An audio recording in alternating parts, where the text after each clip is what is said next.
West Ham United host Burnley, bottom of the table. Burnley, after Sheffield United picked up a point away from home at Bournemouth today. Look, they're a side with any confidence drained out of them, the Clarets, and we've got to exploit that coming off the back of a disappointing performance, display, and result over in Freiburg. Not without its controversy, but still, we've left ourselves with it all to do in the second leg next Thursday. So this game, it probably takes the back burner in terms of importance over the next 7 days. But look, it's still a game that we want to win to keep ourselves in the shout of securing European football through league position next season. This is the preview for West Ham versus Burnley. Phil is joining me. Phil, how are you, mate? Yeah, good, thanks. Hope you're all good. Yeah, not too bad.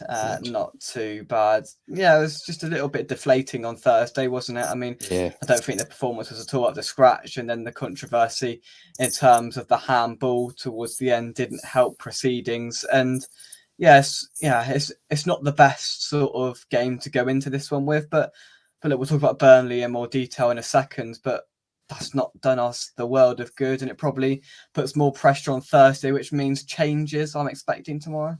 yeah, you're gonna have to have changes. I think. Yeah, I mean, I don't know the situation with Emerson because I know he came off in the Freiburg game. So if that is the case and he don't play, that's going to be a massive blow because we know how important he has been this season, especially with Paquetá coming back as well. Their link-up play is amazing. So losing that is a bit of a dent already. So Yeah. knowing that we're playing Burnley, bottom of the table deflated, you'd probably expect Moyes to put Creswell in there, if not maybe even Ben Johnson. But that's just one of probably a few changes that we'd expect because, as you said, we're going into the second leg next week.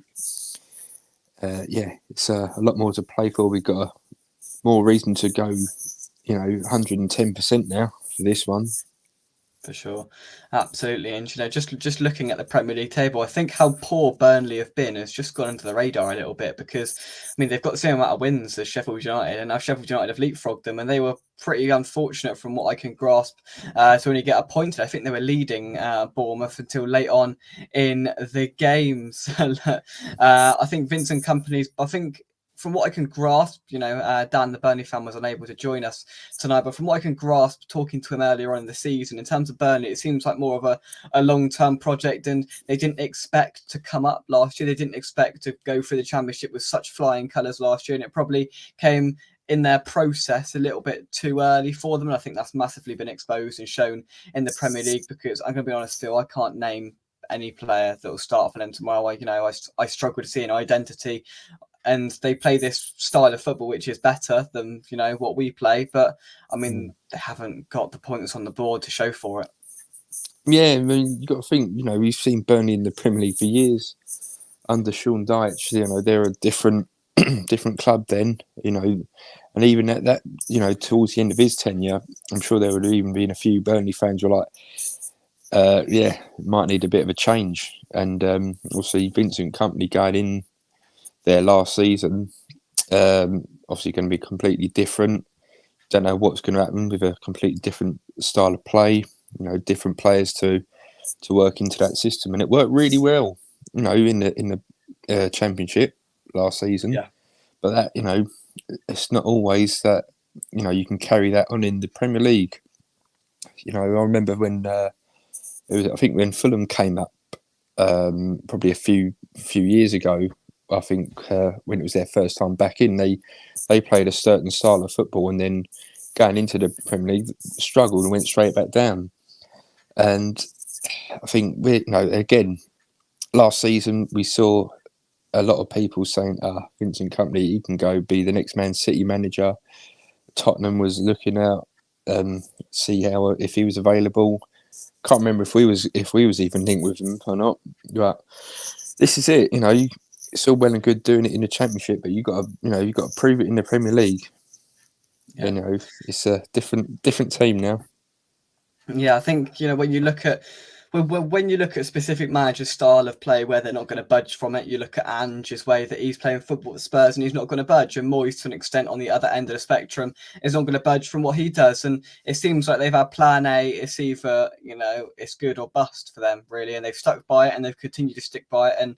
And look, from what I can see from Burnley fans, it just seems like that they were pleading just for a bit more conservatism from Burnley, because they haven't got the players to play the style of football. They were getting carved open in the early stages of the season, and look, they just haven't had a response to it. And with the players they've got there who flourish in the Championship, I think this is a prime example that's exposed once again the gap between the Championship and the Premier League. I think we might see it again next season. We've had brilliant sides in the Championship like Southampton, Leeds and Ipswich this season who have flown through it relatively easily. I mean, I know Ipswich lost today and Leicester have lost a few in recent weeks, but they've been dominant, those three sides. Coming up into the Premier League, again, I think they'll struggle next season. That gap is really, really big, and to sort of close it and narrow it, and to get yourselves up to speed with the Premier League is incredibly tough. And Burnley just simply haven't done that and find themselves, definitely, it seems like, not mathematically, but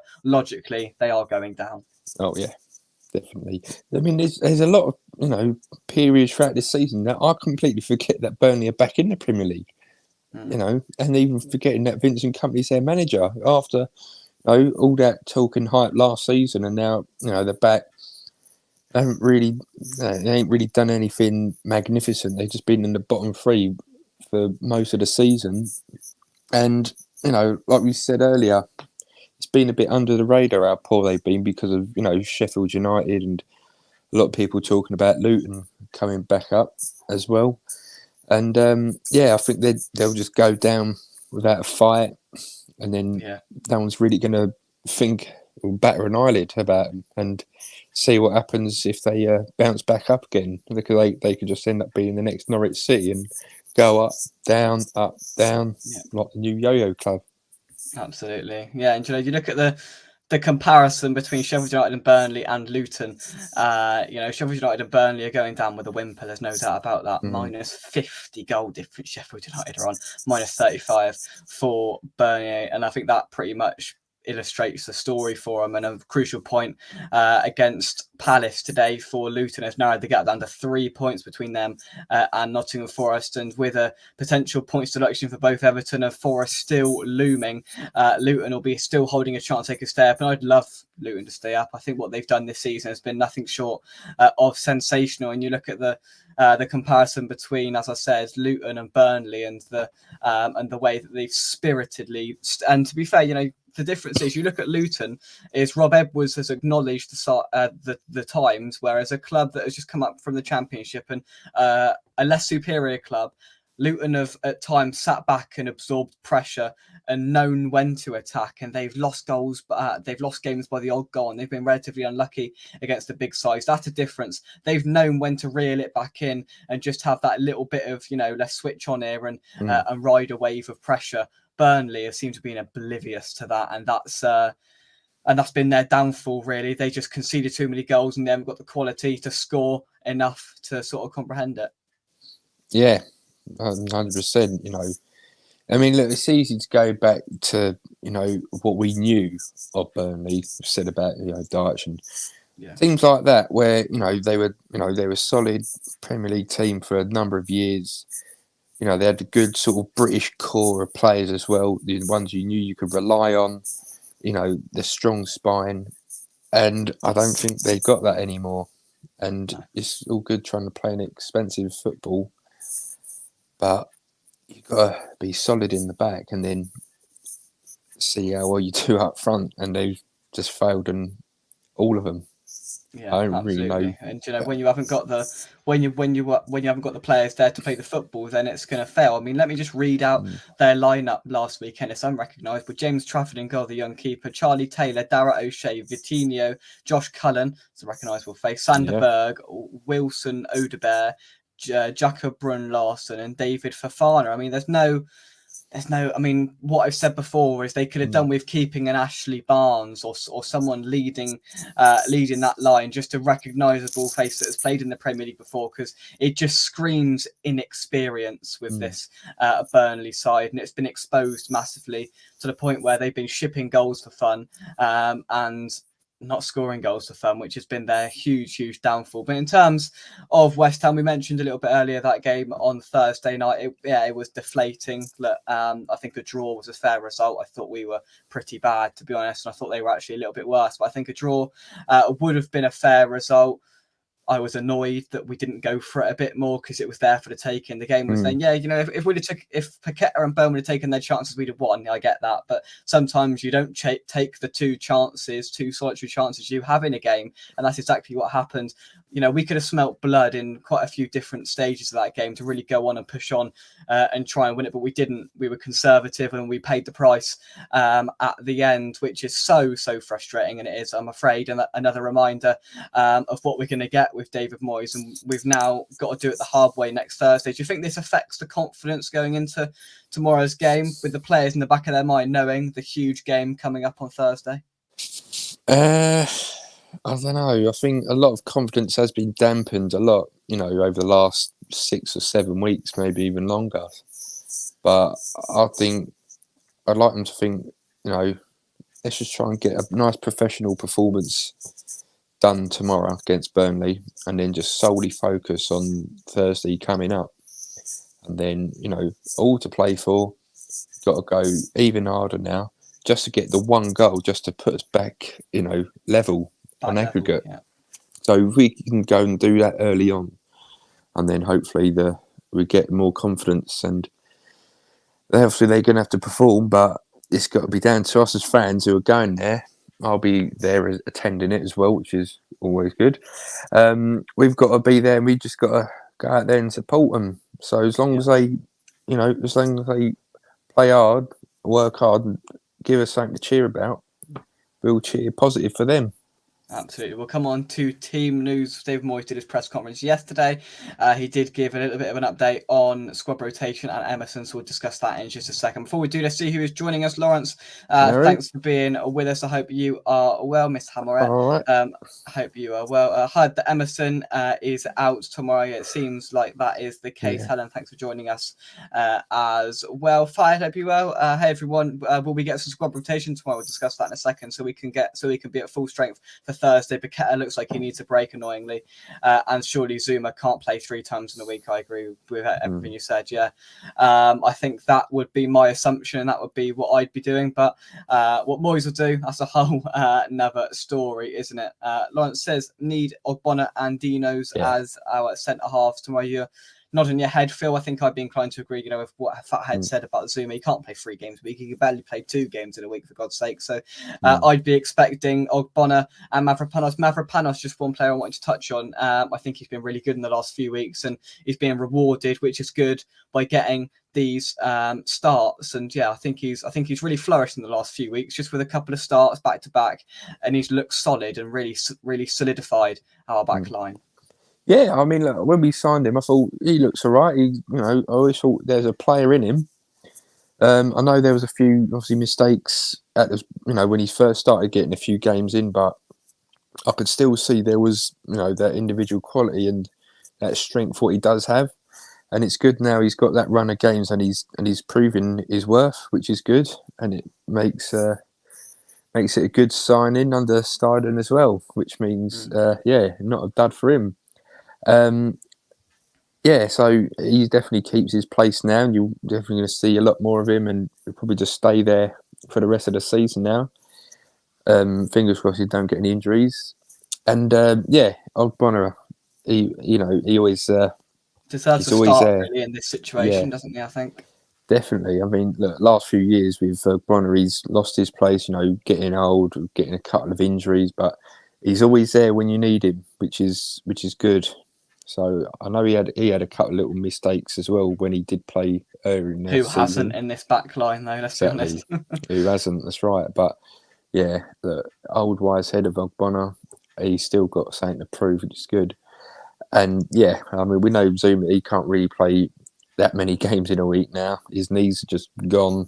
He's got a heavy set of legs as well. But it is a shame that he is on the decline. Because on his day, he's immense, Zuma. Yeah, But I think with him having the captaincy, it's more reason for him to be starting. true. So you got that burden with the armband. So look, I hope he can get back to his best abilities, because I do like him as a defender, but it's just of late he's not been at it. So Yeah. a rest is the best for all parties, I think. And I think it's fair to say it's a fair assumption to make that he'll start on Thursday, Zuma. So Yeah. if he starts tomorrow, I'll be incredibly surprised, if I'm totally honest, because they must know how to handle him. And Moyes has even come out in pressers in the past and says, look, he can't really play 2 games in a week with the situation with his dodgy knees. So look, if he plays tomorrow, I'll be shocked. But yeah, Ogbonna, Mavropanos seem to be the logical pair, but we'll see what happens. We had a great night down in Bournemouth watching Paolo Di Canio last night. If you haven't checked out my vlog from last night, go and check out. I had a couple of words from Gary in there and Paolo himself. It was it was good. And as I said at the end of it, it was really nice to see the relationship that he still has with the fans. It was really recognisable the way he spoke about the fans and the club as a whole. He's just got he's got a never-ending passion and love for West Ham there, which was so evident. And a fantastic evening, and I hope you've all enjoyed the vlog. If you have watched it, Lara, thank you for that. Yeah, go and check that if you haven't already. Lucky old Arsenal, and I watched that just before coming on here. Just nicked it at the end, didn't they? A really resolute Brentford, a very different Brentford to who we played a couple of weeks ago. That is for sure. Unfortunately, Writer's on fire. Yeah, he did nearly have a second. He battered the woodwork, didn't he? But it is what it is. Mandy says, last year we only played 2 holding with Paqueta. Now we have James Ward-Prowse and takes off an offensive player, and we are conceding. Well, let's talk about James Ward-Prowse. He's shipped some criticism as of late. And people have said with the energy that Phillips provided on Thursday night, they'd start him. I'd start Phillips tomorrow in replacement of James Ward-Prowse. Where are you with Ward-Prowse in this sort of midfield situation? What would you be doing going forward, Phil? It's a hard one, really, because I know he's sort of been moved around a lot around the midfield. I think he's gone out on the wing on a couple of occasions.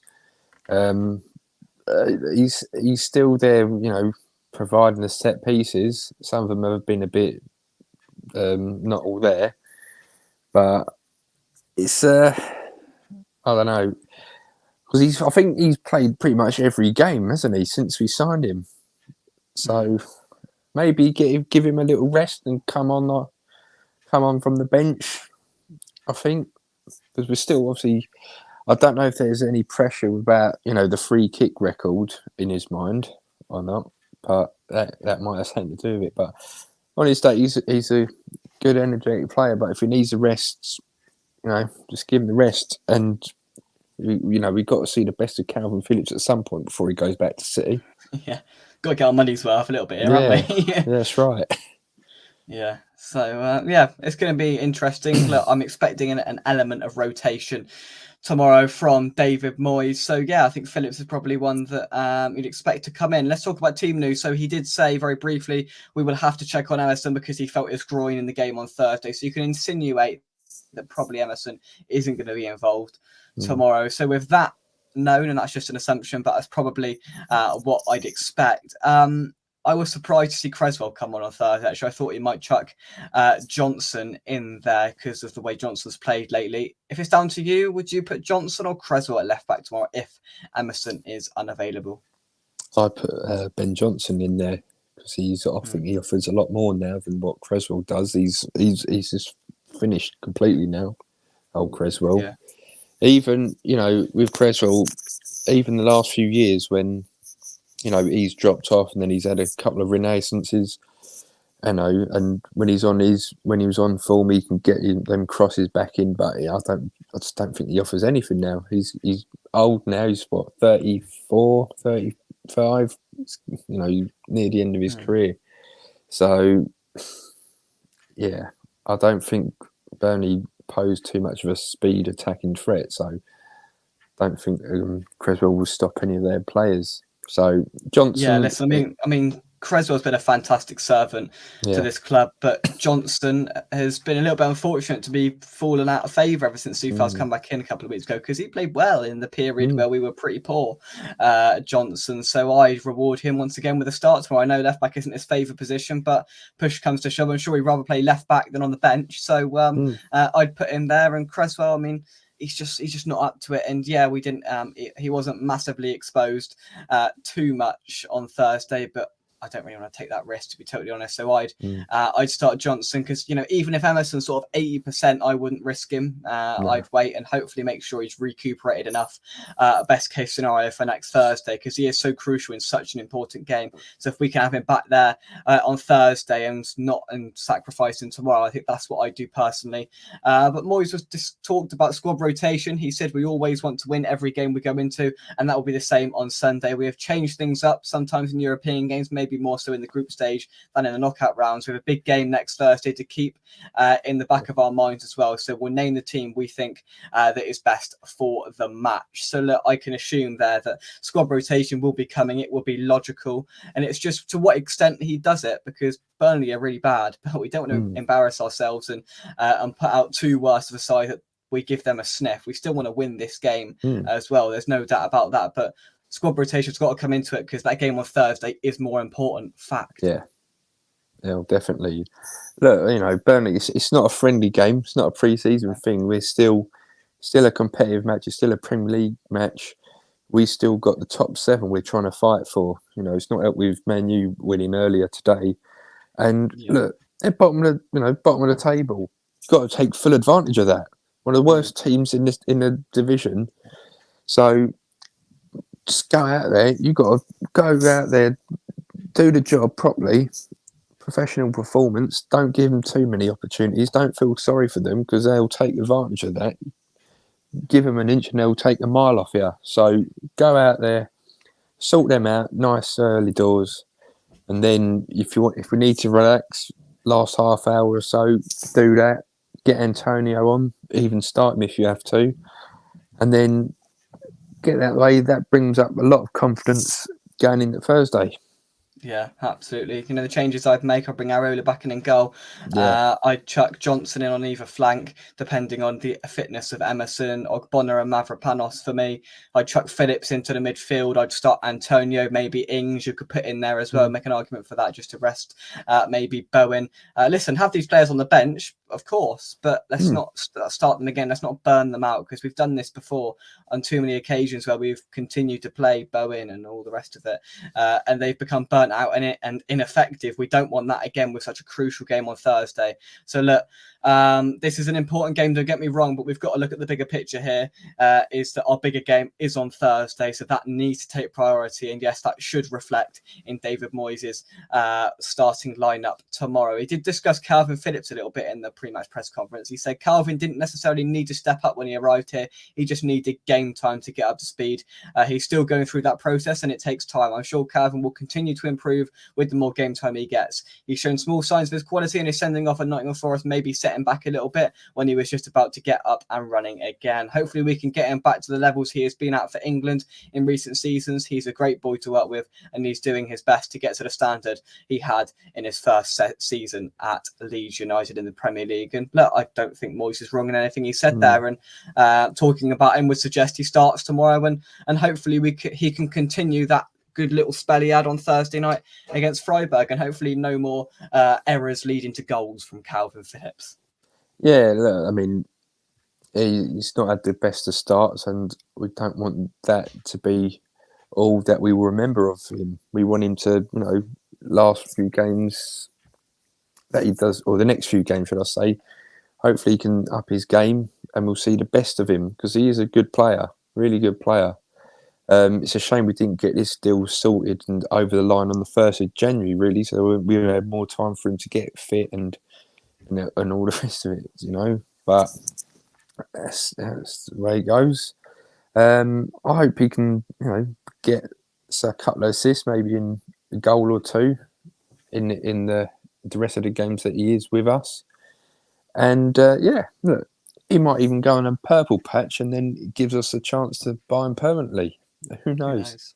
Yeah. Who knows? Let's head back into the chat. Fathead and Mandy, I'm going to leave you to your little polite discussion in the chat. I've had some quite amusement reading through it, but two logical and fair arguments from both ends of the Moyes spectrum. I respect it massively. We've got the Chris. What Chris have we got tonight? What are they? Surprise. What do you mean surprise? Right, it's Saturday night and I've just been brought in. Oh. What are these? They've got little black peppers on them. What do we feel? Let's have a prediction. I mean, this could be anything. This could be absolutely anything. What do we reckon? Put it right up. Let's have a look here. Is that peppercorn? I reckon. Peppercorn. Is it not like Sensations or anything like that? Is it? No, it's Lidl's finest. We don't hang about. Lidl's. Lidl's I reckon version it's of Sensations. Sea salt and peppercorn. I reckon. Let's have a look. Oh, look at that. Yeah, I think it is.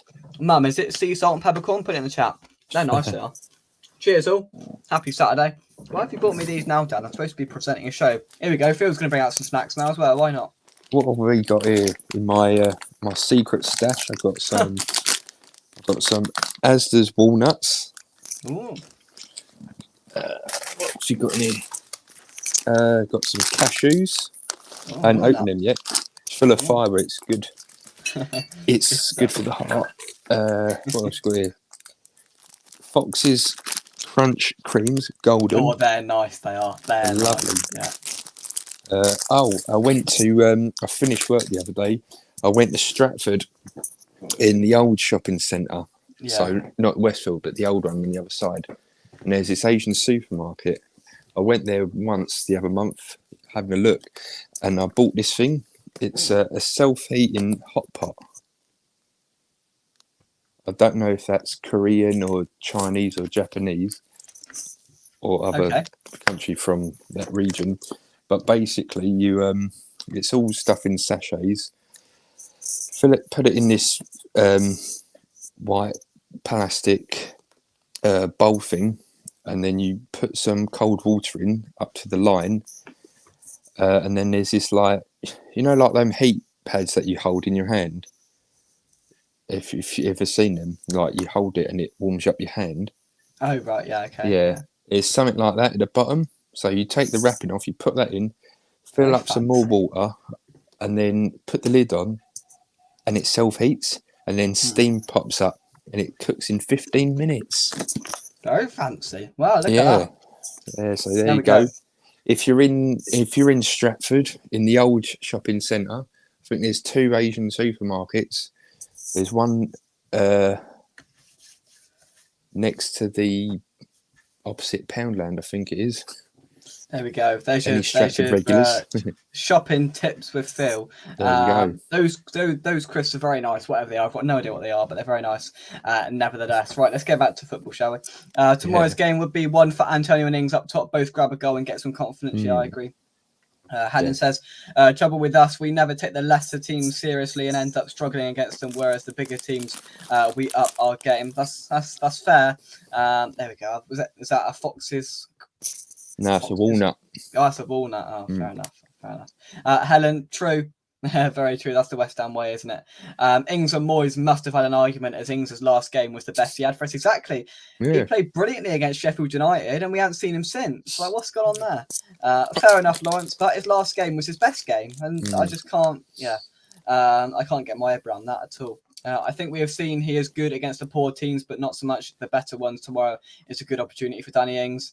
Listen, it hasn't worked out, but I do feel just a hint of sorriness for him. Don't think that's a word, but it is now. Sorriness. But his last game was his best one. It was just, bizarre. I'd love him to get a goal, though, before the end of the season. Yeah. Oh, yeah, so would I, for sure. Right. Did Mum put in? I can't find what she said the crisps were, because I can see downstairs.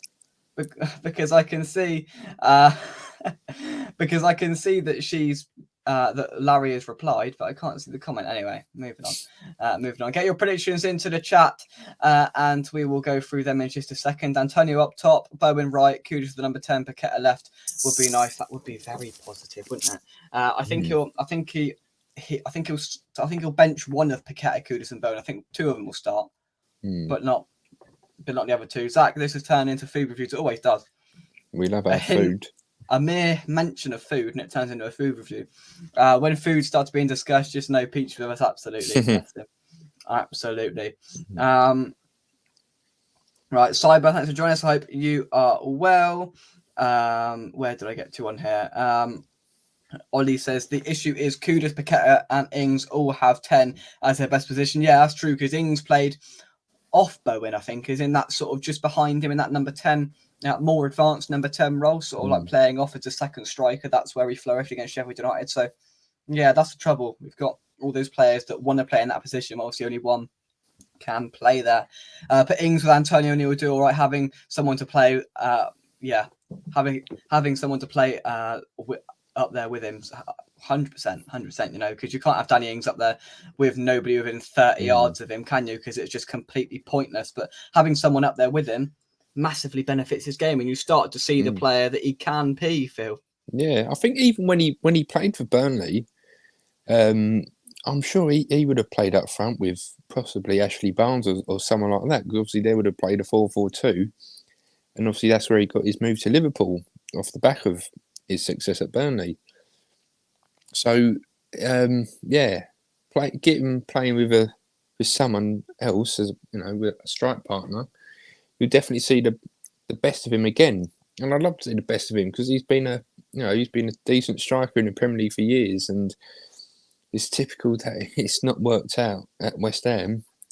But if we can get anything of the best of him, that'd be brilliant. And then, who knows? I'd love him. I tell you what, I would love him if we do get to the Europa League final.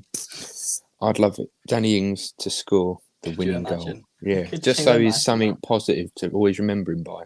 Yeah, that would be that would write him down a folklore, wouldn't it? But I'm not sure. Right, where to get to here? Predictions 2-1, 2-1, 2-0. Says Larry, goals, Bowen and Kudus. And yes, I did predict a clean sheet. Wow. Wow. Kudus, a strong position is right wing, I believe. Yeah, I think that's fair. I think he's been good on the right, but I think he finds the ball in more space as a number 10, sometimes on the right. He gets crowd. Yeah. Double up, Don, is what he does get most weeks now, is because they've recognised the threat that Kudus imposes on teams. They double up on him, and then he really struggles to release the ball and make that impact and take players on and cause that terrifying impact that he can do. So I think he's been found out in that sense a little bit and hasn't really worked a solution out to it. But yeah, maybe in that number 10 role, that's where he could flourish the best. Poor signings, though. Who thought he would be good for our style of play, counter-attacking? He ain't the fastest bloke. He's not. He's not. You won't find many slower than him, to be honest. And look, I can see sort of why he was brought in, proven Premier League striker. Surely he'll score goals. And yeah, he comes to West Ham and his goal scoring dries up completely. But yeah. Right, Phil, your prediction, what are you going for? I'm going to go for a 3-1 to us. I mean, I'd say something typical that they would probably score first after a stupid error, but then we'll equalise not long afterwards, and then we'll go through the gears and we'll get a 3-1 win. Yeah, I like it. I'm going to be inclined to agree with Larry. We're going to get a clean sheet for the first time in a while. West Ham 2, Burnley 0 for me. Maybe a Phillips goal, because I think he'll start. Maybe Phillips to get a goal and a goal from a corner. Maybe, I'm not too sure, depending on who out of the front three starts in terms of Bowen, Kudus and Paqueta. We'll have to wait and see in that sense. Unfortunately, there won't be no build-up show tomorrow. I'm otherwise engaged because it's Mother's Day, you know. Some things have got to take slight priority every now and then. So there'll be no build-up show tomorrow, and I'm going to miss the first part of the game as well. Honestly, feel the things I do. There you go. But honestly, who decided to put our game on Mother's Day as well? Well, yeah, we're playing in Europe, so it's our own fault. But but yeah, mildly annoying in that sense. But you know what I keep telling everyone is, of course, the one place I want to be is in the pub having a fantastic Mother's Day meal, not at home watching West Ham. Of course not. Of course not. Yeah, looking forward to Jake taking me out for lunch. Brilliant. Yeah. Oh, you'll Jake be is a very treated, wise sir. young man. Well, yeah, I've got away from my body, which I don't do very often. So I'm not best pleased, but you know, Jake's will open. Well, not yet. It hasn't opened yet. Not yet. Zach's going 3-2. I tell you what, I admire that. Firstly, where are we scoring 3 goals from? And secondly, where are Burnley scoring 2 from. Own goals. But, yeah, own goals, yeah, probably, or errors from us. But yeah, that would be really exciting. 3-2. Yeah, 3-2 maybe. Maybe. Jolly good. Jolly good. Right, we'll leave it there. 2-0. What did you go for, Phil? 3-1? 3-1. 3-1, I like it. I'll rejoin you on the full-time whistle tomorrow. No build-up show from me, as I've just mentioned, but there'll be a reaction at 4 o'clock. Burnley haven't scored 2 goals all season. Have they scored 2 goals this calendar year yet, Burnley? Did I say Bournemouth there? Apologies. Yeah, they haven't scored 2 goals. Have they scored 2 goals this calendar year? Let's have a look. That'd be good. They scored 1. Yeah, they have. What? Oh no, they've scored quite a lot actually. Fair play. So 1, 2, 3, 4. They scored 5 goals this calendar year. Just Still poor. It's not great. It's not great. But from us, I've got a chip in my hand. But I'm going to go. Come on, a chip. Sorry, a chip. No, a crisp. Crisp. We had fish and chips for tea. All right, it's in my mind. Ah, very nice. Come on, you Irons. Thank you very much for watching. Drop a like on the video. Subscribe to the channel if you're new. Phil, thanks. See, Phil's mastered it now. He can do like that because he's not holding his phone. He's leaning it on something. He's worked it out. Worked it out. Yeah, I am. Yeah. Come on, you Irons. And we will see you right here on West Ham Official. Enjoy the rest of your Saturday and enjoy your Mother's Day tomorrow if you celebrate it. And we will see you soon. Thank you very much, and bye-bye.